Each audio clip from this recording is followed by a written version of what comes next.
Hey, this is RJ May, and you're watching Mr. Mario 2011.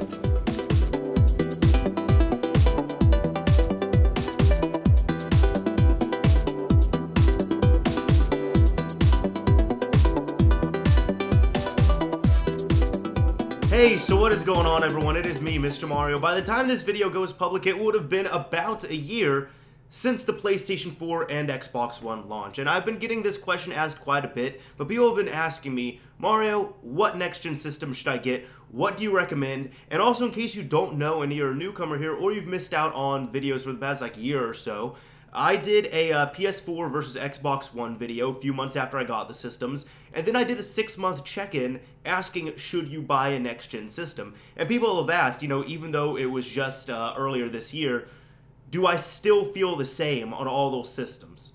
Well, we'll find out right here. So, without further ado, since we're doing one of these types of videos, I gotta take the Mordecai hat, I gotta put it on. And also, if anybody is asking about the facial hair just looking kind of shaggy and all that, I'm doing No Shave November right now, so I'm about halfway through it while recording this video.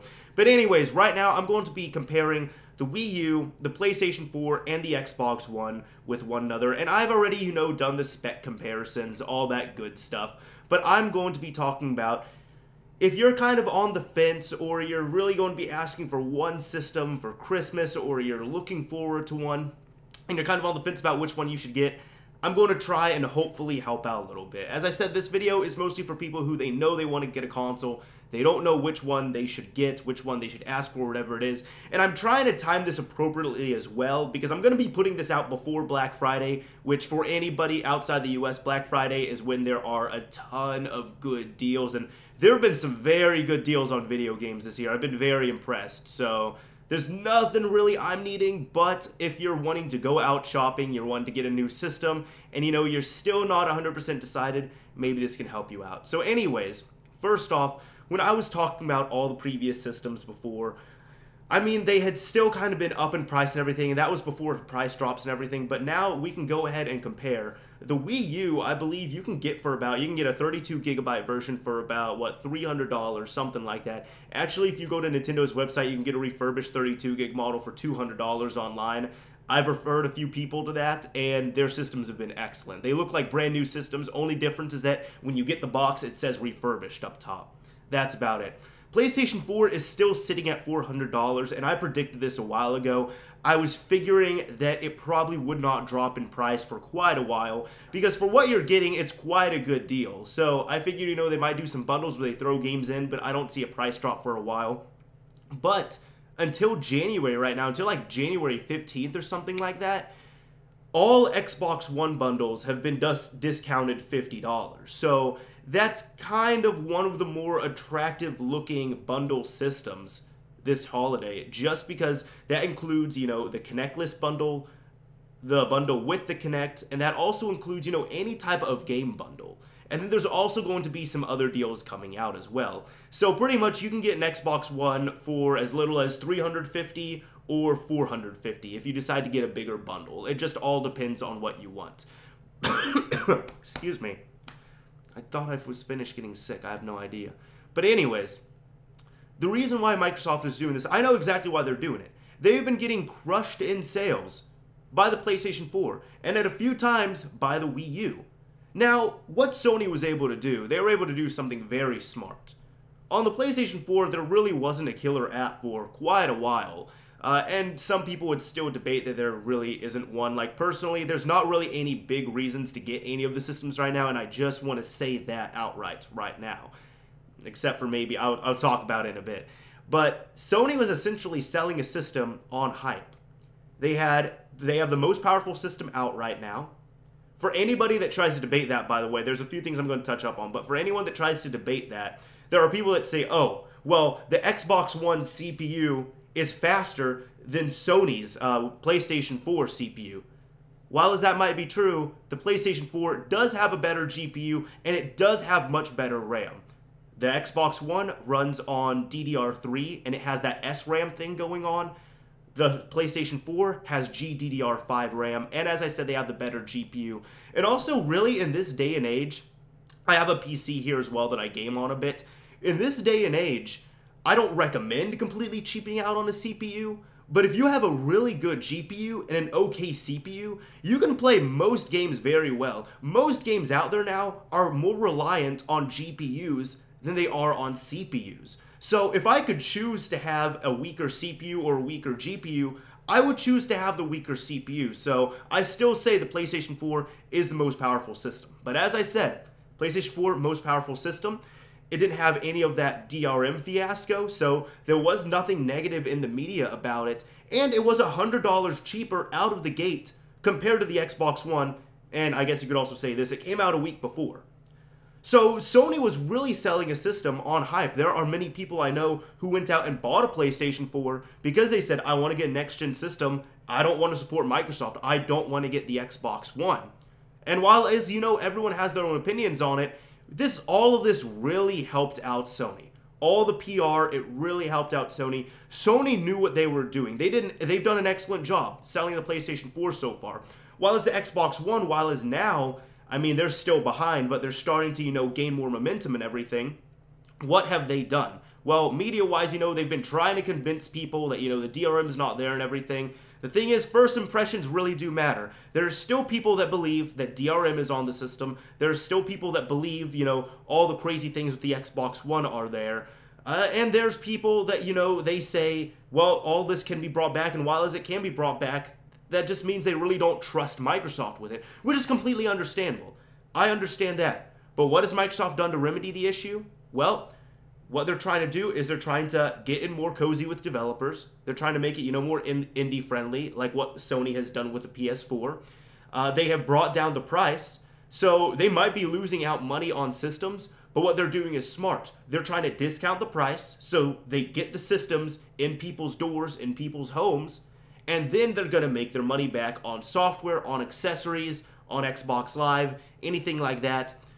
And they also have a new person in charge. Instead of, instead of the guy before, I think it was Don Matrick, they have Phil Spencer. Phil Spencer was a game developer. He's good with PR, and everyone loves him because he is honest. Like, there's some of the stuff he says that's just great. Like, one thing, for example, a lot of big fanboys, and I just want to say this, I'm not a fanboy of any of the systems. I honestly like to call them equally. But there were people that were just freaking out about DirectX 12 coming to this system. And they were saying, oh, the Xbox One's been behind the PlayStation 4, but once DirectX 12 comes out, it's all going to be over for the PlayStation 4. Phil Spencer, as I said, a guy who used to develop, and he might still develop, I don't think he does though, he used to develop for the Xbox. He was a game developer. He knows what he's talking about software and hardware-wise. He knows how to talk to people, PR, and he's honest. He came out and said, yeah, guys, DirectX 12, it's coming to Xbox One, but, no, it's not that big of a deal. It's going to help out developers, but it's not really going to make that big of a difference to the consumer. So you might see a little bit of an increase, in how games play, but don't expect anything drastic. And there were people still trying to defend it, because, fanboys will be fanboys, but here's the thing. Who would I rather trust? The head of Xbox or a random YouTube commenter?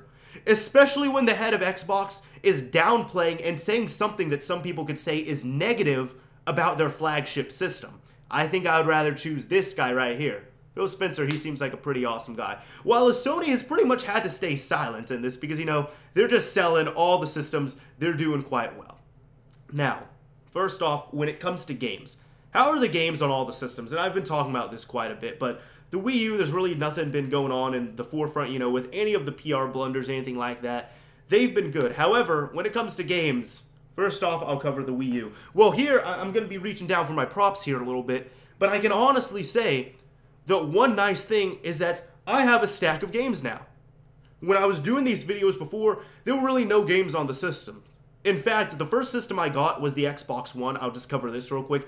Xbox One I got because most people know I came from doing a lot of 360 related content. I was in the modding scene. I still am, but there's just nothing really going on in the modding scene. But I was doing, the 360 content for a while. And I actually had the PS4 pre-ordered. Because I said I will not get an Xbox One until it's either modded to play offline or until they rip off that DRM. And when they took off the DRM, I switched over my pre-orders. But I will be honest, a few months later, I ended up getting a PS4 because I was bored of the Xbox One. There was one night I almost bought Call of Duty because I was so bored with the Xbox One. There was really nothing to play on there, on either systems. However, the Xbox One has its own exclusives, PS4 had its own exclusives, and also it's one of those things where the grass is greener on the other side. And at the time, I also had PlayStation Plus, and they were giving out free PlayStation Plus games before Xbox was doing, you know, the Xbox One games for gold. So that meant when I got the system, I only bought the system and I rented a game with it. I didn't have to buy any games. I already had some games that I purchased that I was able to download off of my account, which really, really helped out. However, I did get the PS4. I got it in January of this year because I went over to Hastings of all places at night. And this is like one of the last places I would shop. But they had one PS4 in stock. And I stood there and I was pacing around for about 10 minutes in front of this PS4. And I was thinking, you know, $400, it's a good deal for the PS4. It's not going to drop in price for a while. And honestly, from these Black Friday sales, they're bundling games with the PS4, but I don't see any price drops on them. So I was right on that.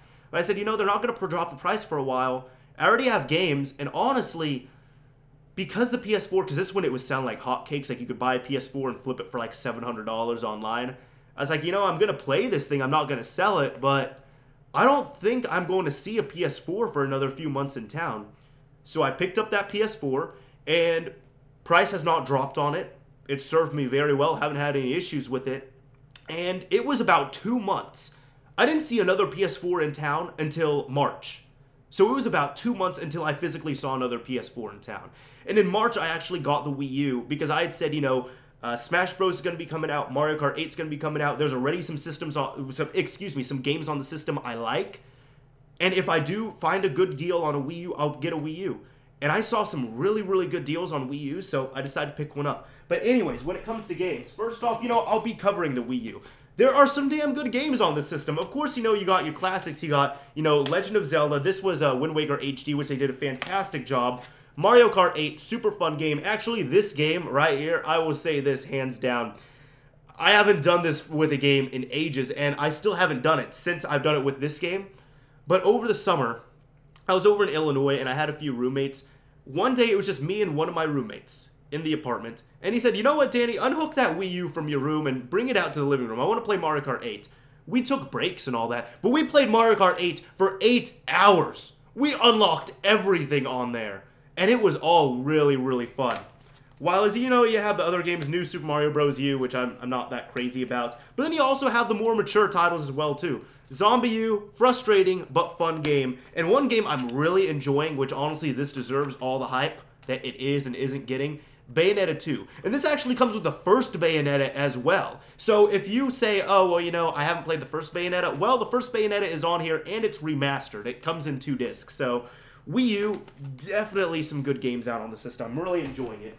As for the Xbox One and the PlayStation 4, check this out. There's also stacks of games for these systems as well, too. I'll go ahead and cover the PS4, you know, some of the exclusives and all that. Destiny, we've talked about, I'm not a fan of Destiny, but, you know, ton of exclusive content on PlayStation 4. And also, games are just running better on PS4 and performing better on PS4 this generation compared to, you know, the Xbox counterpart. And they're also getting the exclusive content. This is actually why I got on the PS4, because it does have exclusive content. Whilst there's other games, you know, Drive Club, another good exclusive if it works. Infamous Second Son, which I honestly preferred First Light more, which was the DLC for it. But another very, very good game. And you know, here's another good example. Metal Gear Solid 5, even though it's only Ground Zeroes, it's not the full game, does play better on on PS4 compared to all the other systems out there. Noticeably better. It looks better. It plays better. Everything like that. And here's actually one thing I want to talk about. Shadow of Mordor, I'm going to keep this over to the side because I'm going to talk about, you know, console parity and all that a little bit in this video too. Going to go ahead and put that down. Now, when we're talking about the Xbox One here, again, there's some great titles on here. I got both the Forza games, so, you know, great games for that. I really do enjoy racing games, you know, if I have the time to play them. The Halo Master Chief Collection. This is probably the biggest Xbox One release right now. And while some people might say, oh, well, that's just an HD remake, it's a damn good HD remake. It comes with Halo 1 through 4, has all of the original multiplayers, and Halo 1 and 2 have been completely remastered in Anniversary Edition, so they have both engines running, which I'm kind of iffy on that. But Halo 2, if you liked this game, play Halo 2 Anniversary on here. The remastered cutscenes, the cutscenes that have been completely redone, mind-blowing. Absolutely mind-blowing. Like, this is a must-buy for any Halo fan right now, if the multiplayer works. But the thing is, that's another thing. Multiplayer has not been working. I've made another video on this complaining about all new games coming out being broken.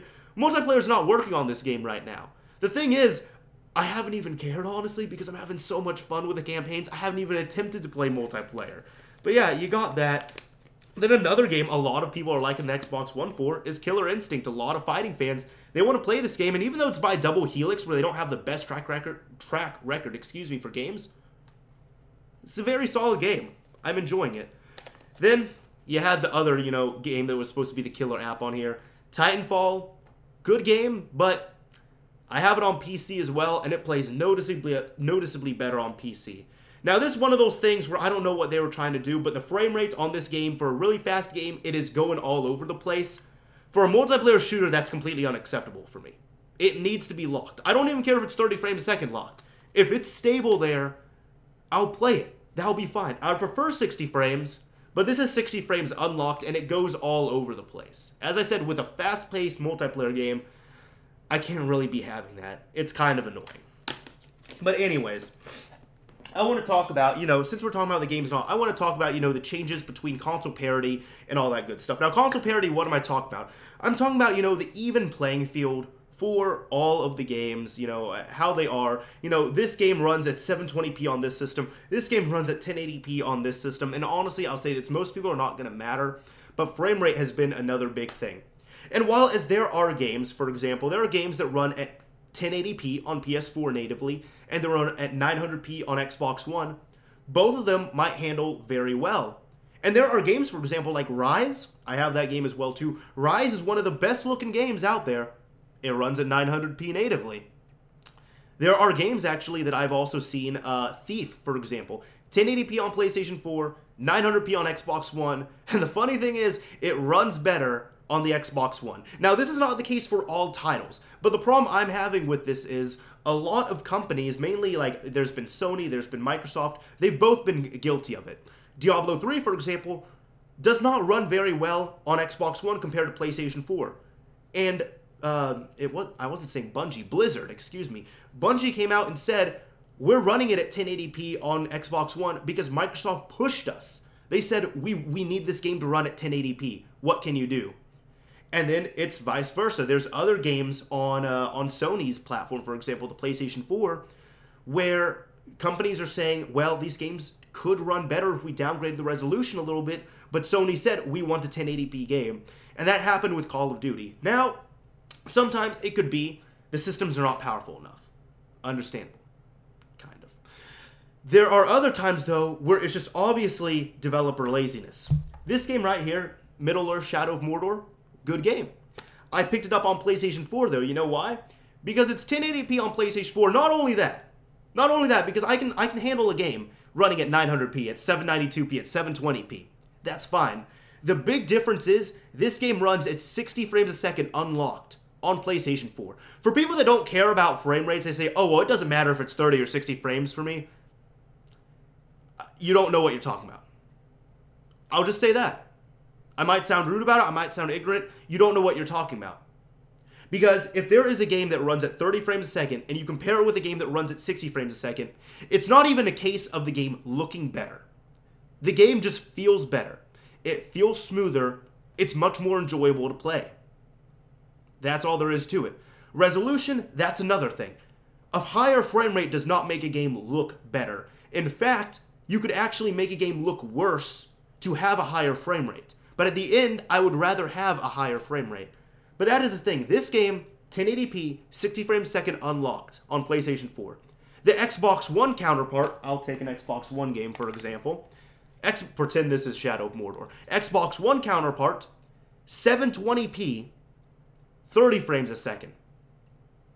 Now, as I have said, the Xbox One is, I would say yes, because of the SRAM and all that, it is a little bit harder to code for, and it is a weaker system, GPU-wise. Especially because I believe it's the Kinect. Now, developers can actually access an extra 10% of the system, either CPU or GPU wise, they couldn't before by disabling the Connect features. So they were, you know, bottlenecking the system with the Connect, unfortunately. But with that, what I'm trying to say is the drop in quality does not match. Now, if the Xbox One counterpart was 900p, 60 frames a second, understandable. I could see that. But there's no way you could tell me that you're going from full HD to regular HD, from 1080p to 720p, and you're cutting the frame rate in half, from 60 frames to 30 frames a second. And this is not the first game that has done this. Another game that did it was, I believe it was a soccer, or for anybody overseas, a football game. I don't remember which one it was. It wasn't FIFA. I want to say it might have been like Pro Evolution Soccer or something like that, or another type of game. But it was 1080p 60 frames on PlayStation 4, 720p 30 frames, or something like that on Xbox One.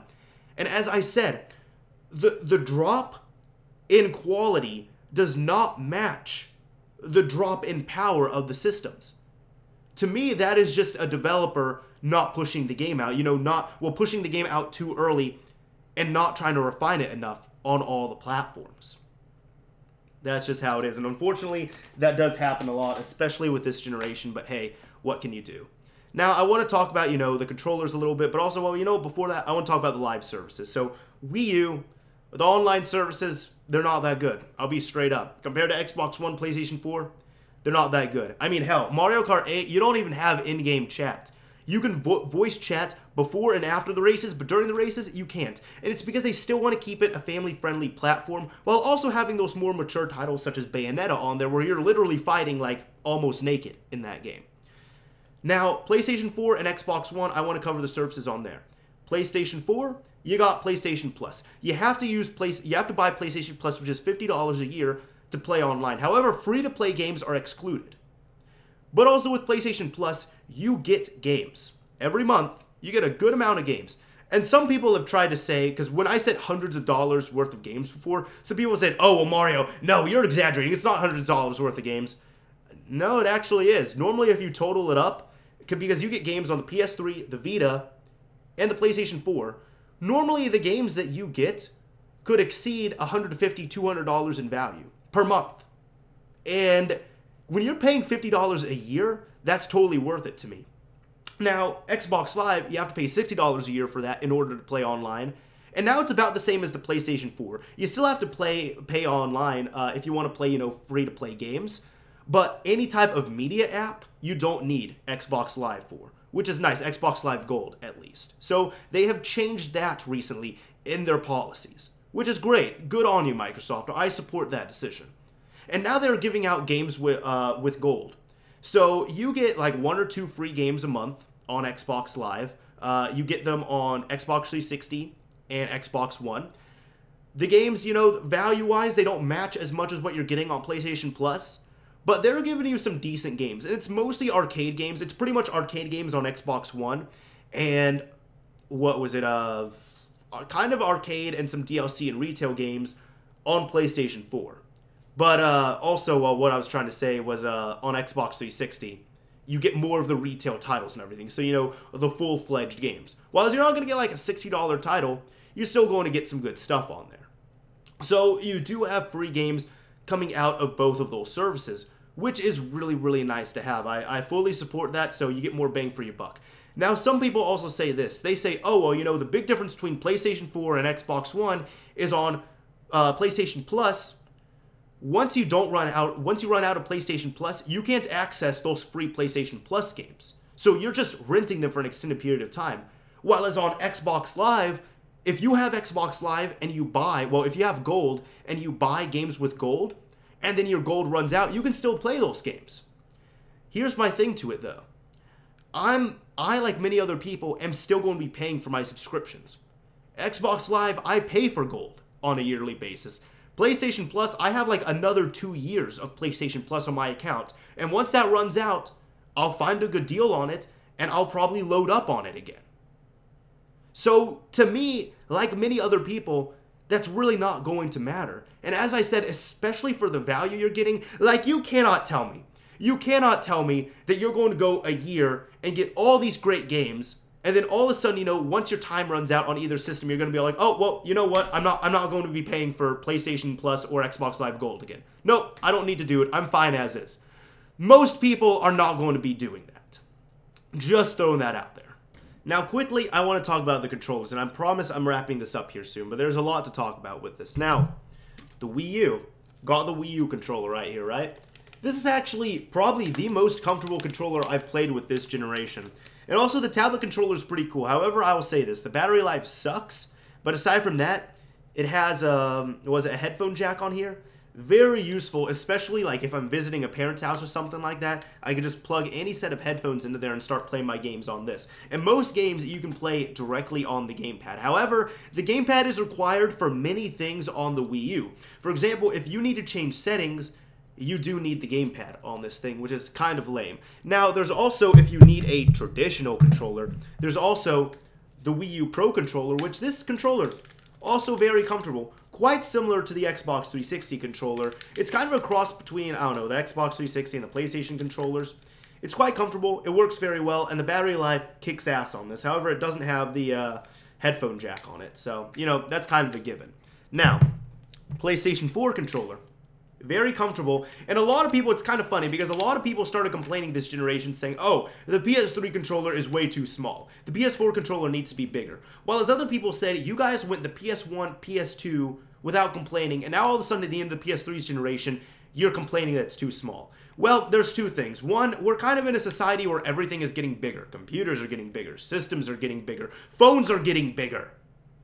So, I guess bigger is better sometimes, but I also think a legitimate reason is that a lot of people saying that have grown up with the PlayStation brand. I myself, I grew up with the PlayStation brand as well, too. A lot of people think that, you know, I'm just a huge exclusive Xbox 360 fan. No. I actually prefer the PlayStation over the N64, the PS2 over the Xbox and GameCube. This past generation, though, it went on for so long, and YouTube was around for this generation, and because of that, I liked the Xbox 360 more. You know, despite the hardware failures and all that, I liked it more than the PlayStation 3. I liked what they were doing more with it. Now, PlayStation 4 controller. They elongated it. They have this touchpad, which I really don't feel a need for. And they have this share button right here. So you can just hit that button and you could share to Twitch or whatever it is. And I said in a previous video that one issue I'm having is I keep hitting the share button on accident when pretty much the options button is supposed to be start. And the touchpad is supposed to be select now, and then you have options. And some people were saying, oh, Mr. Mario, you're stupid. Why are you trying to hit a button that's not there? Do I really have to explain this? Because I'll explain it. Xbox 360 controller. Played many games on this for many moons. Start button, back button. Normally in games, you hit the back button, and there's a map that pops up or something like that. Oh, I actually have a bootleg PlayStation controller up here.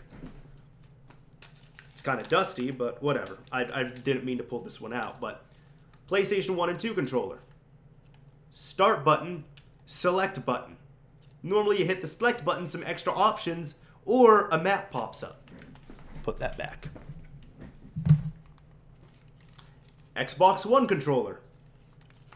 They changed it on here too. Pretty much, start, back. Same thing as the 360. Even the Wii U. Start, select. Same features right there. So now do you understand why I'm trying to apparently hit a button that doesn't exist? Because on almost every controller, you have the start button, and then the middle button, whatever it is, and then you have the select button. But Sony moved that over. They got rid of that button, you know, actually, well, no, now the PlayStation button is down there, so now you have start, select, and share. That's what you have. That is why I keep hitting that. Now, another thing is right here, I'm going to have to turn my PS4 on for this. I got this thing right here. These are decals, and I do have a video over these decals on my channel, but I got these decals because I hate the light bar. I don't like it. It drains the battery on the PlayStation 4 controllers much faster than it needs to. And yes, I know there's people that say you can dim it. The thing is, though, I don't have a PlayStation camera to use it with. I don't care about the PlayStation camera. The light bar itself, you can dim it, yes, but it still won't be bright. I like the design on here as well, but the problem is with it, I would rather just turn it off. And unfortunately, you can't turn it off. And Sony has said they will not issue an update to turn it off. Now, with the Xbox One controller, by the way, PS4 controller, as I said, very, very sturdy, very comfortable. Headphone jack right there as well, too. So you can do the same thing you can with the Wii U. Xbox One controller, though, is my least favorite. The Xbox One, you do not have that headphone jack here. Unfortunately, you don't. Some people say you can go out and buy, the headphone jack, whatever it is. But if it's built into the other controllers, I'd almost rather not do it. It's like, why do I have to buy the extra thing to do that? The controller itself, the rumble triggers, sure, they're cool. They made it a little bit smaller. They changed around the thumbsticks on it a bit. And then the triggers, they also changed. I'll say this, though. I personally don't like it. I've played on it for about a year. And it's bad when I have to say that the previous iteration of the controller, the 360 controller, to me, is more superior and more comfortable than the new controller. I would much rather, if I had an option, I would much rather play with this controller on the Xbox One as opposed to this controller on the Xbox One. However, that's not going to be happening. The actual bumpers on here feel very great. The triggers, awesome. The controller just works in my hand. The Xbox One controller, I don't know, it's comfortable in my hands, but I'm not really feeling the thumbsticks on it. D-pad is much better than, previous iterations. Rumbling triggers, I don't really care for too much. And the bumpers, I just don't like, flat out. Microsoft, all the money that you put into developing this controller and improving it, I don't know. I don't know where it is. I don't know. I really don't. I don't know why you spent so much money trying to improve this. Anyways, that's just my own thought on it. Now, when it comes to the cameras, when it comes to Kinect versus the PlayStation camera, some people might be saying, Mario, you said you don't care about the PlayStation camera, so why do you own the Kinect? Well, I got my Xbox One when it first came out. You had to get it with the Kinect. However, I didn't mind it, and I will say this. Honestly. If you feel like spending the extra bit of money, I would recommend the Kinect. The Kinect works great. I really do like it. I'm not plugging Microsoft, I swear. Like, I'm not sponsored by them or anything. But the Kinect works great. I haven't had any issues with it. It's a neat device this time around. It really is, and it really adds to the Xbox One experience. However, it is possible to use it without the Kinect. And honestly, the reason why I say that is because if you can get an Xbox with the Kinect for cheap enough, I'd recommend doing it. And if you just realize you hate the Kinect, just sell it off. Or if you're just completely set that you don't want the Kinect, that's fine. You don't have to get the Kinect with it. And it still works. It still works fine. However, I like having all the voice controls there. I like having, the motion controls and all that if I use them. It works out great. The PlayStation camera, I really don't see much of a use for it. I mean, you could use it for streaming and all that. Both systems you could use for streaming and all that. And streaming works great on both systems. I've loved it so far. Twitch on both systems. It's worked out just fine. And there are actually many new Twitchers that are coming because of this setup. So it seems to be working out fine. But when it comes to Kinect or not to Kinect, personally, I like the Kinect, but I know it's not for everyone. That's just what it is. Now, kind of need to wrap up this video. And I knew it would be a long video. But I kind of covered, almost everything I want to talk about. And by almost everything, I mean, there's really... Okay, with saying that, I see these other props on my desk that I was going to use, and I'll just use them here. I just wanted to go on this little rant real quick, I guess you can say. I'm not a headset person. I don't like gaming headsets. I use a 5.1 surround sound system, and I prefer to have speakers. I was talking to one of my friends the other night through YouTube, and I pretty much said it like this, because he prefers headsets. And I said, here's the thing. When I throw a grenade, I like to hear it pretty much bounce around everywhere. And when it explodes, I like to hear the subwoofer flex. That's just me. I don't like headsets that much. I only really use them if I'm visiting my parents' house or something. The Xbox One, this is the headset communicator I use, works very well. It's comfortable. It works. It has all the features right here, volume up, volume down, mute. Works very well. And it looks nice on the controller too when you hook it up. The PlayStation, though, they're on some other stuff. You get half an earbud for the communicator, right? So you get the microphone right here. I'll demonstrate how I wear it. You got to wear it like this. So you got, your teammates right here. You got your microphone right here, and you got working and mute. And then this plugs into the other side of your controller. I don't like having half an earbud. I don't like having that. It feels cheap to me. I don't like it that much. Now, yes, what you could do is you could do what I have done before. You could get either a set of headphones that have, you know, the headphone jack in there and all that. It has to be built in. It has to be a, one of these, it has to be a 3-ring one, not a 2-ring one. But you could get some earbuds like this, if I can untangle them, and, you know, put them in your ears. I'll go ahead and do that. And then hook them up to an Xbox, well, not an Xbox, a PlayStation 4 controller. However, here's the thing. If I'm using my sound system, this is the most annoying thing. And honestly, Sony, this can be fixed through software. This needs to be fixed through software. I plug this into my, my controller, and my microphone is on my right side. So I have to have this ear plugged in. But I can only hear my teammates on my left ear. So I have to have this one in my ears too. That is annoying as hell as well. I don't like that. And I also want to talk about, you know, the networks a little bit as well, too. Just, you know, so I have everything out on the table. I know this video is going on for a while, but, you know, just bear with me on this. So, Wii U, as I said, the online services, not that good, but it works. Xbox Live works pretty well. And also, they issue out updates all the time. They issue out monthly updates, which have really nice features, which a lot of people on PlayStation 4 are jealous of. Now, when it comes to the PlayStation, they space out their updates so far and few in between. It's just kind of annoying to see. I mean, cool, yeah, there's cool features in there, but the big problem I have is that PlayStation Network, even though we are now paying for it through PlayStation Plus, it still has issues. PlayStation Network has still been down several times this year. Not nearly as bad, not as hacked up as it was before.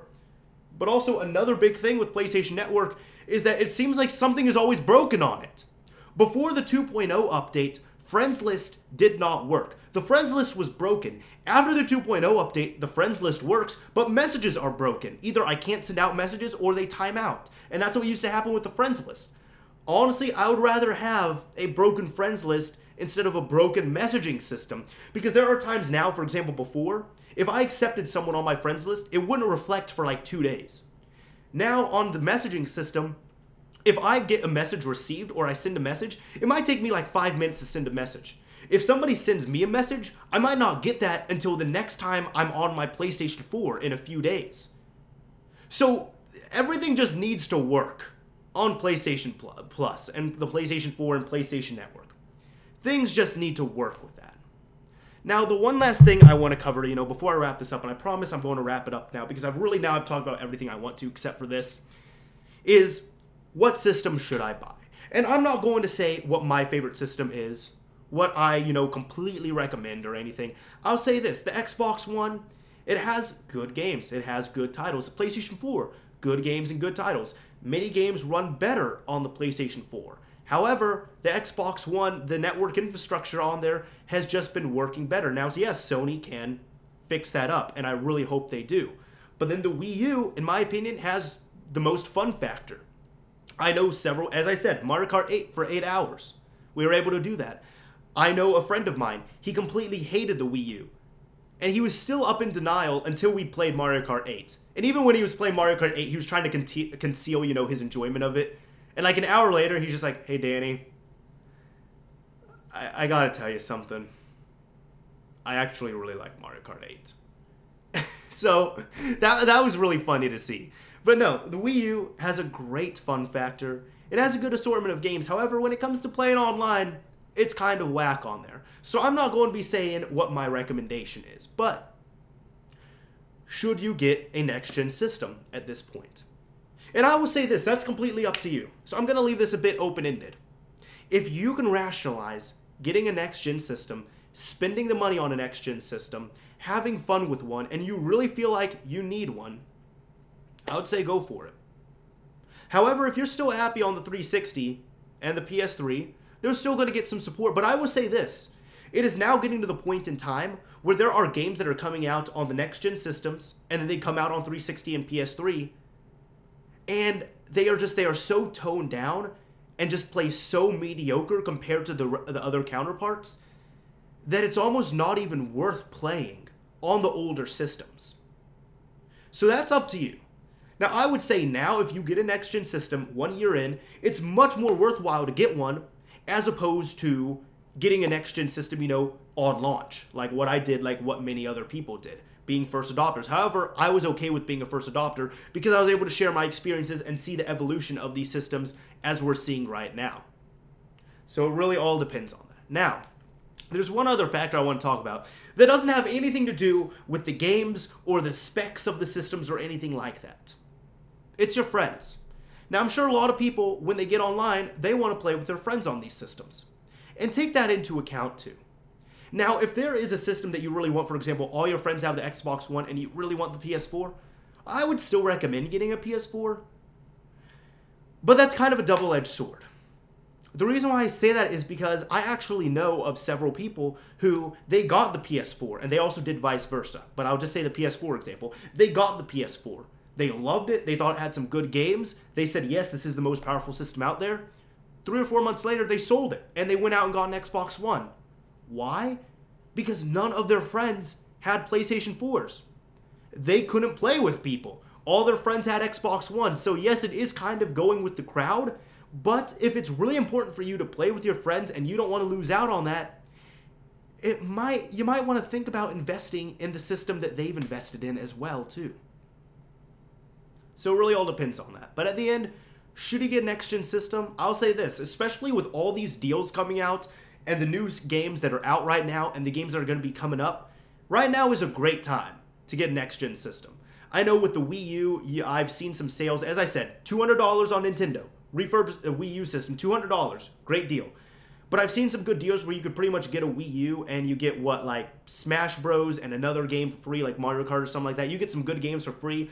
PlayStation 4, I'm seeing a good deal right now on it, $400, and you get Last of Us Remastered and Grand Theft Auto 5, the remake of it, for free. And the Xbox One, there's a ton of good deals. And honestly, the best deal I have seen, which a friend of mine is going to be picking this up, I think Target, they're having an Xbox One without the Kinect, but it comes with Assassin's Creed Unity and Assassin's Creed 4 Black Flag for $330. And then it comes with a $50 gift card. So that's also a damn good deal. And there's so many deals out there, but those are like the big ones I'm seeing right now. So if it's holiday season and you're going to be going out for Black Friday, you're going to be getting a system, or you're going to be asked for one for Christmas, I hope this long video really helped you out a little bit. I know it was a really long video, but there was a lot to say, but that is my opinion on the systems. And honestly, I can say this. They are more worthwhile to get now as opposed to getting a year ago. But a year later from now, there's going to be even more reasons. And I bet if I make a 2-year checkup, by that point I'm going to say, if you're on a 360 or a PS3, you really should upgrade to a new system. Anyways, this is Mr. Mario, signing off. Thank you for watching. Thank you for bearing through this very long video. I appreciate all the viewership. I appreciate you all, and I hope I helped you all out.